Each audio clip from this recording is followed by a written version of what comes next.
የሰሜን አትላንቲክ የጦር ጥምረት ፕሬዝዳንት ዶናልድ ትራምፕን መለመን ላይ ሙሉ አጀንዳውን ሊያደርግ ይችላል ይባላል። በእርግጥ አውሮፓ ከደገሰ እኔ ስለምን እቀራለሁ በሚል የሚታወቁት ዘለንስኪም አንካራ ገብተዋል። ፑቲንም ውስጡን ማልጎምጎም ጀምረዋል። ለዚህ ነው የሰሜን አትላንቲክ የጦር ጥምረት 36ኛው ጉባኤ አደጋ ውስጥ የገባና በንትርክ የሚያልፍ ይሆናል በሚል በርካቶች ስጋታቸውን እያስቀመጡ የሚገኘው የሰሜን አትላንቲክ የጦር ጥምረት ታሪካዊ ቅርቃር ውስጥ የገባበትን 36ኛውን ጉባኤውን በአንካራ ቱርክ ሲያደርግ ከግዙፏ አጋሩና አጋዡ አሜሪካ ጋር የተገፋፋ ለመፍትሄ የቸገረ አቋም ይዞ እንደሆነም ይነገራል። ፕሬዚዳንት ዶናልድ ትራምፕ ልጆቻችን ሲያልቁ ላልደረሰው ኔቶ ምን ሲደረግ ዋሽንግተን ዋጋ ትክፈል፣ ለምንስ አውሮፓን ትጠብቅ በሚል ከጠሉትም ዋላድር ብሏል። ለመውጣትም ወጥነዋል። ከሰኔ 30 እስከ ሐምሌ 1 የሚደረገው ይህ ግዙፍ ጉባኤ ሩሲያን ታሳቢ ያደረገም ጭምር ሆኗል። በ1949 በ12 ሀገራት ምስረታውን ሲያደርግ ኔቶ አንድም ማህበረሰባዊነትን ኮሙኒዝምን ለመግታት አንድም የዛኔዋን የሶቪየት ህብረት አስፈሪ ወታደራዊ እንቅስቃሴ ማፈን አለፍ ሲልም አትላንቲኩን ከምዕራብ አውሮፓ ጋር ግራቀኝ እያየ ከሞስኮ ስጋት ነጻ ማውጣት ዓላማው እንደነበርም ይታወቃል። ምንም እንኳን ኔቶ ለነጻው ዓለም ግንባታ የራሱ ሚና ይወጣል የሚል ውጥን አለው ቢባልም ሁኔታዎች ዛሬ ላይ የጦርነት ነጋሪት ጉሰማ ሆነው አርፈዋል። የሰሜን አትላንቲክ የጦር ጥምረት አባል ሀገራት መሪዎች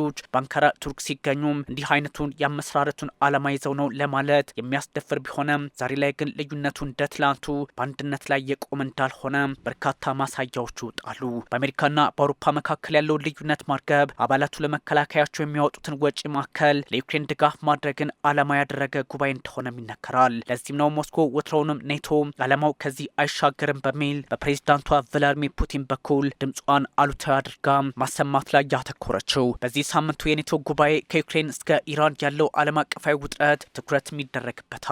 በዛ መንገድም የቀጠለ ጉባኤ ሆኗል። ያም ሆኖ ግን የጥምረቱ ዋና ጸሐፊ ማርክ ሩተ ቀደም ሲል ፕሬዚዳንት ዶናልድ ትራምፕን ለማባበል በሚመስል በኦቫል ኦፊስ ተገኝተው ልባቸው ለጥምረቱ እንዲራራ ሲያባብሏቸው ተስተውለው ነበረ። ውጤቱን ከአንካራው የሁለት ቀናቱ ጉባኤ በኋላ ትራምፕስ ምን ሊሉ ይሆን የሚለውን ታሳቢ በማድረግ ማስተዋል የሚቻል ቢሆንም ቀድሞውንም ግን የኔቶና የአሜሪካ ውጥረት የሚጎላበት እንደሚሆን ሳይታለም የተፈታ ሆኗል። የአንካራ ሚዲያዎችም በዚህ ልክ እያራከቡት ይገኛል። ማርክ ሩተ የመክፈቻ ንግግር ሳያደርጉ ቀድመው አደገኛ ቃላትን ያጋሩ አባላትም ተበራክተዋል። በተለይም ትራምፕ ዋጋ ቢሱ ኔቶ ለአሜሪካ በሚል ስም ማውጣታቸው አደገኛም ያደርገዋል። እኛ ለነሱ እንጂ እነሱ ወደኛ መተው አያውቁም በሚል ቀድመው የጉባኤውን መንፈስ በጥብጠውባቸዋል። ፕሬዚዳንት ዶናልድ ትራምፕ የኔቶ ጉዳይ እጅጉን ጥቁር ጥላ ያጠላበት የወደፊትን ሊቀርጽ የሚችል ሀሳብንም ማንሳት ጀምሯል። ዋሽንግተን ከኔቶ ጋር የመግባባቷ ጉዳይ ጥያቄው ሲሆን፣ በዚህ ላይ ደግሞ ሩሲያ መስራቷን ትቀጥላለች የሚለው ስጋት እያየለም ይገኛል። በተለይም ኔቶ በተሰበሰበ ቁጥር ዘለንስኪ ወደ አውሮፓ አሊያም ሰሜን አሜሪካ ብቅ ባሉ ቁጥር ፑቲን የሚሳኤል ዶፍ በዩክሬን ላይ ማውረድን መርሃቸው አድርገው መቀጠላቸው ትላንትም ይህ መሆኑ ዛሬም ፈታኝ ጊዜ ላይ ዓለም እንዳለች ብቻ ሳይሆን ሞስኮ ዋሽንግተንን ሳይቀር የፈተነቻት መሆኑን ይጠቁማል ተብሏል። ኔቶ 3 ጉዳዮችን ቅድሚያ ይሰጣል። አባላቱ በየሀገራቱ የመከላከያ በጀታቸውን ከፍ ማድረግ፣ የአውሮፓን የመከላከያ ኢንዱስትሪዎችን ማስፋት እንዲሁም ለዩክሬን ረዥም ጊዜ የሚዘልቅ የጦር መሳሪያ ድጋፍ ማድረግን ዋነኛ አጀንዳዎቻቸው አድርገዋል። በአብዛኛው ሀሳቡ በአሜሪካ ተቀባይነት ያለው ነው ቢባልም አውሮፓ በራሷ ላይ መቆም እንዳለባት ትራምፕ እምነታቸው ሆኖ ቢቀጥልም በሌላ በኩል ግን ጥያቄ ዋሽንግተን ማንሳቱ አልቀረም። President Trump is headed to Turkey tonight to attend the NATO summit. አውሮፓ አሜሪካን እየገፋ በራሱ ላይ መቆምን ካተኮረ የአሜሪካ የጦር ኩባንያዎች በአውሮፓ ይገፋሉ፣ አሜሪካን በቀጠናው ላይ ያላት ሀብት እንዲሁ ስጋት ውስጥ ይገባል በሚልም ትንታኔዎች እየተሰጡ ይገኛል። ምንም እንኳን ትራምፕ አውሮፓውያን የአሜሪካን እጅ ከማየት መሰብሰብ አለባቸው ቢሉም የአሜሪካን ጥቅም የነካ ከመሰላቸው ይህኛውን ራሳቸውን የማጠናከር መርህን ሳይቀር ላይወዱት ይችላሉ። ኔቶዎች 5% ከጥቅል ምርት እድገታቸውን ለማዋል ሞክረዋል። አውሮፓውያንና ካናዳ ለመከላከያ ያላቸውን ኢንቨስትመንት 139 ቢሊዮን በ2025 አድርሶታል። ይህ ደግሞ በፕሬዚዳንት ዶናልድ ትራምፕ ጥያቄ መሰረት የሆነ ነው በሚል ሀሳቦች ይጋራሉ።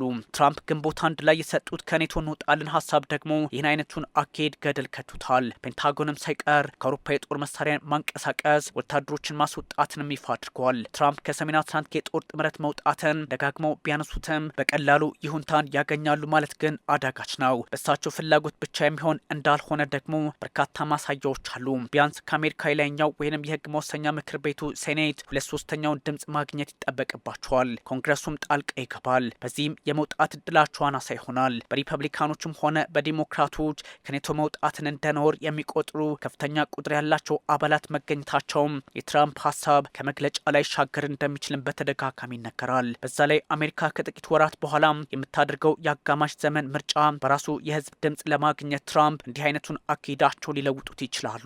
ከአሜሪካ መራሽ ወደ አውሮፓ መራሽ ጥምረቱን ማሻገር ካልሆነ አይፈርስም የሚል ብርቱ አቋምም ከአውሮፓ ህብረት በኩል እንዳለም ይታወቃል። የዩክሬኑ ፕሬዚዳንት ቮሎዲሚር ዜሌንስኪ ደግሞ በመድረኩ ላይ ለመሳተፍ ተገኝተዋል። ሩሲያ ከምታደርስብን ጥቃት ለመዳን የአየር መከላከያ ስራ ስጡን ለማለትና አንዳንድ የስትራቴጂ ለውጦችን ማድረግ እንደሚያሻም አጽንኦት ሰጡበታል ተብሏል። ሩሲያን ብትሆን በራሷ መንገድ ጥያቄዎቿን ማንሳቷን ቀጥላለች። በተለይም ኔቶ 3.0 የተሰኘው የስትራቴጂክ ማዕቀፍ አውሮፓን በመደበኛ ጦርነት ራሳቸው ለመከላከል አቅም መጨመር እንዲሁም አሜሪካ ኒውክሌር ጥለዋን ባለበት አስቀጥላ የዓለም አቀፉን ደህንነት ማስጠበቅ ላይ ያተኮረ ሆኖ መገኘቱ ሁኔታዎቹን ከተለያዩ አቅጣጫዎች ለማየት እድልም ይሰጣል። ለዚህም ነው ፕሬዚዳንት ቭላዲሚር ፑቲን ኔቶ መልኩን ለወጠ፣ አሁንም ሞስኮውን ጫና ውስጥ ለማስገባት ውጥን አድርጎ ቀጥሏል በሚል ስጋታቸውን የሚያስቀምጡት ፕሬዚዳንት ዶናልድ ትራምፕ ዋና ጸሐፊው ማርክ ሩተ፣ የአውሮፓ ህብረት ኮሚሽን ፕሬዚዳንት ኡርሱላ ቮን ዴር ሌይን፣ የፈረንሳዊ ፕሬዚዳንት ኢማኑኤል ማክሮን፣ የእንግሊዙ ጠቅላይ ሚኒስትር በዋነኝነት በዚህ መድረክ ላይ የተገኙ ናቸው። ሁለት የጥምረቱ አባል ያልሆኑ አገራት በተለይም ደግሞ የዩክሬኑ ፕሬዚዳንት ቮሎዲሚር ዜሌንስኪና የደቡብ ኮሪያው መሪ ተገኝተዋል። አውስትራሊያ፣ ጃፓን፣ ኒውዚላንድና መሰል ሀገራት የውጭ ጉዳይ ሚኒስትሮቻቸውና መከላከያ ሚኒስትሮቻቸውን የላኩ እንደሆኑም ተመስግበዋል። ከዛ ውጭም ደግሞ የገልፍ ሀገራት ካታር፣ ሳውዲ አረቢያ፣ አረብ ኤሚሬቶች፣ ኩዌትና ባህሬን ተወካዮቻቸውን ወደ አንካራ ቱርክ መላካቸውን የተለያዩ መገናኛ ብዙሃን እያስነበቡት ይገኛል። የሰሜን አትላንቲክ የጦር ጥምረት ዋና ሀሳቡ ምን ሊሆን ይችላል ከሚለው ባሻገር ምን አይነት ጉዳዮችን በመደምደሚያ ይዞ ይወጣል? ከሩሲያው ፕሬዚዳንት ቭላዲሚር ፑቲንስ ምን አይነት መግለጫዎች ይጠበቃሉ? አሁንም ዓለም በስፋት እየተመለከተችው የሚገኝ ጉዳይም ሆኗል። ኔቶዎች ጉባኤያቸውን ሲያደርጉ በተለያየ አቅጣጫና አቋም ላይ ሆነው እንደሆነ ይነገራል። በተለይም በዩክሬንና በኢራን ግልጽ የሆኑ ጉዳዮች ላይ ይነሳሉ፣ ስብሰባም ይደረግባቸዋል፣ የጉባኤው ትኩረትም ይሆናሉ የሚሉ መረጃዎች መውጣታቸውን ቀጥለዋል። በድሮን ምክንያት ያለውን ፖሊሲ እንደዚሁም ደግሞ ስጋት ኔቶ በስፋት ከዚህ ቀደም ማንሳቱ የሚታወስ ነው። ዋና ጸሐፊው እንደዚህ አይነት ሀሳቦችን በራሳቸው መንገድ ከዚህ በፊት አስቀምጧቸዋል። የኔቶ አባላትን በተደጋጋሚ የድሮን ጥሶ መግባት እየተፈጸመ መባቸው እንደሆነ ይነገራል። በዚህም አጋጣሚ ደግሞ የተለያዩ ችግሮችን ለመፍታት ራሳችን መጠናከር አለብን በሚል ሀሳባቸውን ያስቀምጣሉ። This is clear from what we see in Ukraine, in the Middle East and across the alliance. Allies themselves have seen repeated drone incursions. In response, NATO is rapidly expanding our ability to deploy and operate drones at scale. And at the same time, we are building robust counter-drone defenses to detect, identify, and neutralize drones. That's how we protect our 1 billion people against the full range of drone threats. በምላሹ የኔቶ አባላት የድሮን ማምረቱን አጠናክሮ ቀጥለዋል። ከዛም ባሻገር ደግሞ መከላከሉንም እንደዚሁ በራሳቸው መንገድ ቆመዋል የሚል ሀሳብ እየተሰጠ ይገኛል። በተመሳይ ድሮን የሚያመርቱ ሀገራትም ቁጥር መጨመር እንዳለበት ፖለቲካዊ አዝማሚያውና አካሄዱ እንደሆነ ተነግሯል። በዚህኛው የፖለቲካ ሂደት ውስጥ የሰሜን አትላንቲክ የጦር ጥምረት ጉዳዮችን በቀላሉ ማየት እንደማይችልም እየተነገረ ነው። የአየር መከላከያ ስርዓት እየገነባን ነው በሚል ማርክ ሩተ ሀሳብ ይሰጣሉ።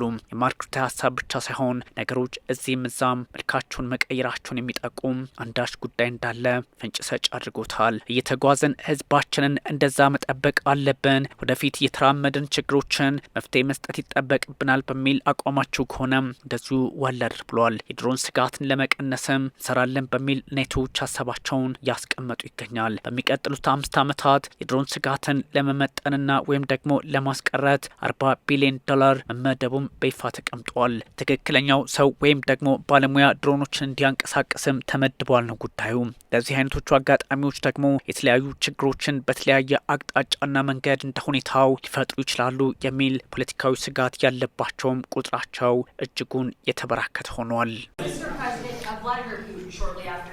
On July 4th, struck Kyiv and killed innocent civilians. Why isn't he feeling any pressure after speaking with you? Well, I think he does feel pressure. He wants to end it, and Ukraine wants to end it, and we're in talks, and we'll see if we can get it ended. It's a terrible thing. I ended 8 wars, and this was, in my opinion, going to be an easier one because I know both heads. I didn't know most of the heads. I did India, I did Pakistan, I did others. That could have been a real bad one. Nuclear. That was going to be nuclear. It could have been, as the Prime Minister of Pakistan, could have been 40 million people would have been killed, maybe 50 million. They had shot down 11. በዚህ ላይ ፕሬዚዳንት ቭላድሚር ፑቲን ግፊቱ እንዳለባቸው ዶናልድ ትራምፕ ይናገራሉ። ትራምፕና ፑቲን በስልክ በተደጋጋሚ ጊዜ ተወያይተዋል። ስለ ግንኙነታቸው በጎ እንደሆነ ቢናገሩም አንዳንድ ሀሳቦች ላይ ግን ቅሬታዎች እንዳሉ አሁንም በግልጽ ይቀመጣል። ፕሬዚዳንት ፑቲን ጦርነቱን ማቆም ይፈልጋሉ፣ ዘለንስኪም እንደዛው ይፈልጋሉ በሚል ፕሬዚዳንት ዶናልድ ትራምፕ ከዚህ በፊት ሀሳባቸውን አስቀምጠዋል። አንዳንድ ጉዳዮች መልካም ናቸው ቢባሉም አስቸጋሪ ሁኔታዎች እንዳሉ ደግሞ ለመገመት አያዳግትም። ፕሬዚዳንት ዶናልድ ትራምፕ ጦርነቱን ፑቲን ማቆም ቢፈልጉም አንዳንድ ችግሮች መኖራቸውንም ለመካድ አልሞከሩም። አንዳንድ ሁኔታዎች መልካቸውን ለውጠው ሊቀጥሉ እንደሚችሉ ሳይታለም የተፈታ ነው። ጥሩ የስልክ ውይይት በተደጋጋሚ ከፑቲን ጋር ፕሬዚዳንት ዶናልድ ትራምፕ እንዳደረጉ ይነገራሉ። በሰሜን አትላንቲክ የጦር ጥምረት ኔቶ ውስጥም ስንገናኝ እንነጋገርበታለን በሚል ቀጠሮ የያዙበት ጉዳይ እንደሆነም እየተነገረ ነው። ግን ደግሞ ትራምፕ ካሁኑ መበጥበጥ ጀምረዋል ተብሏል። እጅግ በርካታ ቁጥር ያለው ሕዝብ በሚያልቅበት የጦርነት አውድ መፍትሄ ማምጣት አለብን በሚልም አቋማቸውን በተደጋጋሚ በመግለጽ ላይ ይገኛሉ። በድሮን ሰዎች አልቃሉ፣ የሚዲያ ሽፋኑም ደግሞ የተለየ አቅጣጫ ነው፣ የግድያ ማሽኑም ጨምሯል በሚል ሀሳብ ለመስጠት ይሞክራሉ። ትራምፕ ለመፍትሄ ተቃርበናል፣ ፕሬዚዳንት ቭላድሚር ፑቲንም ራሳቸው የዩክሬኑ ፕሬዚዳንት ቮሎዲሚር ዘለንስኪም መፍትሄ ይፈልጋሉ፣ ጦርነቱ ይቋጫል በሚልም ሀሳባቸውን በተደጋጋሚ ያስቀምጣሉ። ግን ደግሞ መፍትሄ ዓለም አይታተውቀም። Все, что делается на этом направлении, этим самым киевским режимом, о котором я только что сказал, делается только с одной целью – создать для себя благоприятные условия в случае начала или, точнее, возобновления прерванных же по инициативе Украины мирных переговоров с так называемых сильных позиций. Каких сильных позиций? Речь идет может идти только о создании впечатления о каких-то сильных позициях, потому что реалия ፕሬዚዳንት ቭላድሚር ፑቲን በብሪያንስክና በሌሎች አካባቢዎች የተሰነዘረው ጥቃት ከዚህ ቀደም በሁለተኛው የዓለም ጦርነት እንደሆነው አይነት ነው በሚል የጥቃቱን ከፍተኛ ስጋት መጋረጥና አደገኝነት ለመጠቆም ሞክረዋል። ነገሮች ሄደው መጨረሻቸው አስቸጋሪ በሆነ መንገድ መቋጨት ነው ቢባልም ግን አሁን ባለው የፖለቲካ ሂደት ደግሞ ምስጢራዊ ነገሮች መልካቸውን እየቀየሩ መጥተዋል። ቀደም ሲል በሞስኮ ያደረጉት ንግግር ነበር። ፕሬዚዳንት ቭላድሚር ፑቲን ህጻናት ኢላማ ውስጥ ገብተዋል በሚልም ስጋታቸውን አስቀምጠዋል። ከናዚ የጠነከረ ጥቃት ተፈጽሞብናል፣ የኒዮናዚ ሰዎች ራሳቸውን እያደራጁ በእኛ ላይ ጥቃቱን አበርትተውብናል፣ እኛ ግን ወደ ኋላ አንልም በሚል ሀሳባቸውን ከዚህ ቀደም ለመግለጽ ሞክረዋል። ከሁለተኛው የዓለም ጦርነት ወዲህ በታሪክ ታይቶ የማይታወቅ ነው ብለውታል። Потому что реалии на поле боя совершенно выглядят по-другому. Наши воинские подразделения, как мы знаем, сейчас об этом еще скажу, каждый день двигаются вперед. Во-вторых, все эти, по сути дела, террористические выпады, включая удары по гражданской инфраструктуре, по, скажем, автобусу с белорусскими детьми в Белгородской области, либо по студенческому общежитию в Старобельске, не меняют и не могут повлиять, не в состоянии повлиять на события, происходящие на фронте, на линии боевого соприкосновения, где, как я уже сказал, российские войска освобождают один населенный пункт за другим, одну территорию за другой. Более того, я думаю, ከኪየቭ ጋር ለመደራደርም ሞስኮ በሯ ክፍት ነው በሚል ሀሳቡን ሰጥተዋል። ፕሬዚዳንት ቭላድሚር ፑቲን ከ2022 አንስቶ ሩሲያ በዩክሬን ላይ ጥቃት መሰንዘሯ እጅጉን አስቸጋሪ ጊዜ ዓለም እንዲኖራት አድርጓልም ተብሏል። እንደዚህ አይነት ሁኔታዎች መልካቸውን የመለወጣቸው ሚስጥር የአደባባይ ሀቅ ነው። ክሬምሊን አንድ ሀሳብ አጋርቷል። ሩሲያ እያንዳንዱን እንቅስቃሴ በተለይም የሰሜን አትላንቲክ የጦር ጥምረትን ጉባኤ ምን እየመከረ እንደሆነ በሚስጥር በቅርበት ትከታተላለች ብለዋል። ሩሲያ በዚህ መንገድ ስትከታተል በቱርክ የሚካሄደውን ጉባኤ ጫና ውስጥ ልታስገባው እንደምችልም ይነገራል። ግን ደግሞ ውጥረቶች እዚህም እዛም አደገኛ እየሆኑ መጥተዋል። በሞስኮና በብራሰልስ መካከል ያለው ውጥረት እጅጉን እየጨመረ አደገኛ የሆነ በመጣበት ሰዓት አንዳንድ ጉዳዮች ደግሞ የሚታዩበት መጠን የስለላና የሰላ እየሆነ መጥተዋል። ክሬምሊን በዚህ ልክ ሀሳቡን ካጋራ በኋላ ሩሲያ ወደ አጋጣሚዎች መልካሙን ነገር ለመፍጠር ትሞክራለች። ግን ደግሞ አስቸጋሪ ሁኔታ እነ ፕሬዚዳንት ቮሎዲሚር ዜሌንስኪ ዛሬም አደገኛ እርምጃ ውስጥ መግባትን ይመርጣሉ። እኛ ደግሞ እሱን The first announcement this morning is about the platforms that deliver air-to-air refueling and rapidly move equipment across the alliance. It is about air power, which is essential to strengthen our deterrence and defense. Today, several allies are officially announcing the forthcoming delivery of the 10th Airbus 330 MRTT aircraft to the multinational, multi-role tanker transport fleet. This is bringing us one step closer to the full MRTT fleet of 12 aircraft. Allies are also launching a new multinational project focused on the Airbus A400M. This is world-class strategic airlift capability. The A330 MRTT ቮሎዲሚር ዜሌንስኪ ነገሮችን እዚህም እዛም እየተጠቀሙ ፖለቲካውን በራሳቸው ሁኔታ ለመቋጨት ይፈልጋሉ። ግን የሰሜን አትላንቲክ የጦር ጥምረትም ቢሆን ያግዛቸዋል። እናም ችግሮች መልካቸውን እየቀየሩ ይመጣሉ። በዩክሬንና በሩሲያ መካከል ያለው ውጥረት ብቻ አይደለም፣ በአሜሪካና በሞስኮ መካከል ያለው ውጥረትም መልኩን ይቀይራል አይነት እየሆነ መጥተዋል። ፕሬዚዳንት ዶናልድ ትራምፕ አሁንም ስብሰባውን ማወክ ጀምረዋል። ስብሰባውን የሚያውኩት ደግሞ ኔቶ ለእኛ አግዞን አያውቅም፣ ወደፊትም አያግዝም የሚል አይነት እየሆነ መጥተዋል። በርካቶች ግን ትራምፕን የተቿቸዋል። ምክንያቱም ከዚህ ቀደም በአፍጋኒስታን፣ በኢራቅ፣ በሊቢያ ሳይቀር በተለያዩ የዓለም ክፍሎች በመንቀሳቀስ ፖለቲካዊ ስራዎችና ወታደራዊ እርምጃዎችን ከአሜሪካ ጎን ሆኖ ወስዷል በሚል ሀሳብ እየሰጡ ይገኛል። በፖለቲካው መንገድም አንዳንድ ሁኔታዎች በጥሩ መልክ እየታዩ ቢሆኑም አሁን ባለው የመካከለኛው ምስራቅና በሩሲያና በቻይና መካከል ያለው ፖለቲካዊ መግባባትም እንደዚሁ አደገኛውን ጊዜ እያመጣብን ነው በሚል ምዕራባውያን ስጋታቸውን እያስቀመጡ ይገኛል። በተለያዩ የፖለቲካ አውድና የመዝናኛ መንፈስ ውስጥ ያለችው ዓለም ደግሞ ከዓለም ዋንጫው ጨምሮ አንዳንድ ጥያቄዎችን ማንሳቷን ቀጥላለች ተብሏል። ይህም የፖለቲካ አካሄዱን መፍትሄ ላለማምጣት እጅግ አስቸጋሪ ሁኔታዎችን ይፈጥራል በሚልም ብዙዎች ሀሳባቸውን በማስቀመጥ ላይ ይገኛሉ። በተለይም እንደ ቻይና ያሉ ሀገራት የሚያደርጓቸው የጦር መሳሪያ ሙከራዎችና ረዥም ርቀት ውስብስብ ቴክኖሎጂን የመጠቀም አዝማሚያቸው እንዲህ አይነቱን አደገኛ ጊዜ በእርግጥም ያመጣዋል የሚል ፖለቲካዊ ስጋት ያየለባቸው እጅጉን ቁጥራቸው እየተበራከተ መጥተዋል። ፕሬዚዳንት ዜሌንስኪ ከሩሲያ ከባድ ጥቃት በኋላ የሰሜን አትላንቲክ የጦር ጥምረት የአየር መቃወሚያ ስርዓት እንዲሰጣቸው ጫና ሊያደርጉ እንደሆነ በኔቶ ጉባኤ ላይ መነገሩ የሚጠቁመውም ይሄን ሆኗል።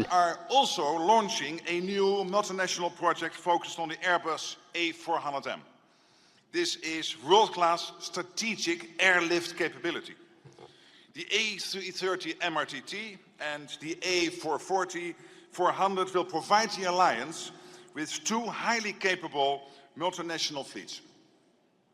The first made in NATO announcement is an excellent example, I believe, of multinational cooperation in action. The Airbus platforms are built on strong European industrial leadership, close NATO-EU cooperation, and with contributions from US industry partners. They keep NATO's air power strong, credible, and ready for decades to come. We are adding up to 5 Triton high-altitude, long-endurance unmanned aircraft to our NATO's ISR force. These additional aircraft will provide persistent surveillance over large maritime areas, day and night. They can fly for long periods at high altitude and cover large areas, including over open water, more efficient. ቮሎዲሚር ዜሌንስኪ የተባባሰው የሩሲያ ጥቃት አገራቸውን መከላከል እንዳለባቸው ይሰማቸዋል። ግን ደግሞ በዚህ በሚካሄደው የኔቶ ጉባኤ ላይ የአየር መቃወሚያ ለማግኘት የተለያዩ አጋሮችን እንደሚጠይቁ በይፋ ተነግሯል። ለዚህም ነው የፖለቲካ አካሄዱ እጅግ አስቸጋሪ ነው እየተባለ የሚገኘው። ኪየቭ በአንድ ሳምንት ባነሰ ጊዜ ውስጥ ለሁለተኛ ጊዜ የሩሲያ ሚሳኤል የዘነበባት በመሆኗ በጥቃቶችም ከ50 በላይ የሚበልጡ ሰዎች ህይወታቸውን ማጣታቸው አንዳንድ ችግሮች መልካቸውን እዛው አካባቢ ይቀይራሉ የሚል ስጋትንም የሚያመጣ ሆኗል። ለዚህም ነው ፖለቲካዊ አካሄዱ ሁሉ የውጥረትና አንዳንድ አስቸጋሪ ጊዜያትን ለመተርጎም አዳጋችና ፈታኝ ነው እየተባለ የሚገኘው። በዛ ላይ እንደ ዩክሬን ያሉ ሀገራት በፖለቲካው መንገድ መፍትሄ ማምጣት ካልቻሉ፣ ዛሬም ለጦርነት ነገር ጉሰማ ላይ ከቆሙ ፈተናው ሌላ ይሆናል። በአንዳንድ ጉዳዮችም ላይ ዓለማችን ጫናዋን መቋቋም ያቅታታል ወይም ደግሞ ፈተናውን በዛ ልክ ለማየት ትቸግራለች የሚል ሀሳብ እየተጋራ የሚገኘው። በዚህም በዛም ዜናዎች እንደሚጠቁሙት ከሆነ ፕሬዚዳንት ዶናልድ ትራምፕ አሁንም ጫና መፍጠር ብቻ አይደለም፣ በፖለቲካው መንገድም አገራቸውን ወደ ከፍተኛው ደረጃ ይወስዳሉ የሚል ሀሳብም እየተጋራ ይገኛል። President Putin wants it to end. I will tell you that very strongly. A good call. And President Zelensky actually wants it to end now. And we're going to be going to NATO, and we're going to be talking about it. And I think we're going to get it.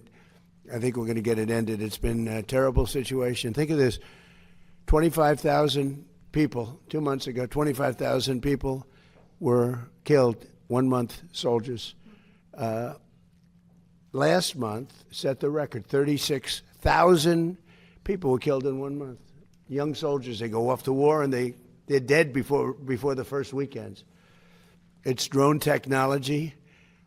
Michael, who would have thought that drones would have become such a factor? And they're killing machines. It's amazing. It's amazing. You hide behind a tree and it goes and gets you. And I've seen scenes that I don't want to see. I don't want you to see on that battlefield. You know, you hear about the Civil War, you hear about all of these different terrible wars, but this is really horrible. So I had a very good call, and I think we're getting close to getting it done.